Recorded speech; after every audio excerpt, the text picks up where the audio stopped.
let's open up with the types of water resistance. This Audemars Piguet Royal Oak chronograph is the exact same reference, the exact same dial color and metal as the one that last year became literally a 200% casualty. So if you look at the cost of repair of the watch, it basically doubled the cost of the timepiece. You might sell one of these for 11 to 12,000, add the repair bill, again, you've doubled the cost of the watch. So how did that happen? Well, it happened for two reasons. First, the person didn't heed the water resistance rating of the watch. Now, 5 ATM or 50 meters might sound pretty robust. I'm never going to go 50 meters underwater. Moreover, the watch features robust screw-down pushers and crown. So you might say, this watch looks the business, it has a reputation as a sports watch. With 50-meter water resistant, you should be able to take that swimming. Well, two problems occurred. First, the gentleman didn't screw down the crown. And second, he quite literally exceeded the practical limits of the watch. Now, 50 meters is a static test. That's a test in a lab with the pressure brought up slowly, gradually, gently, and then let down the same way. The kind of hydrostatic forces that this watch experiences when it's water tested brand new are nothing like the dynamic forces of moving the watch around while you swim next to pool jets, or should you wear the watch in the shower, that kind of point pressure.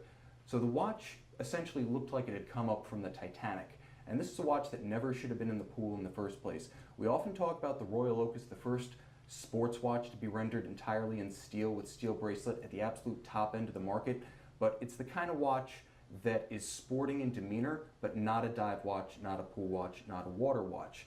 Now 3 ATM, 5 ATM, that's 30 meters and 50 meters respectively, just stay out of the pool. The watch, for practical purposes, is splash only.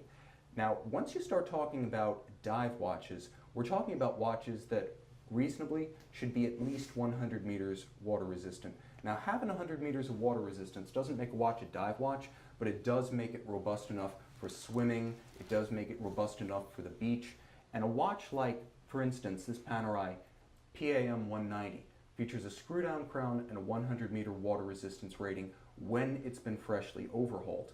The important thing to note, though, is that while nearly 330 feet of water resistance is more than enough to get in the water, it's the accidental drowning that we have to be worried about.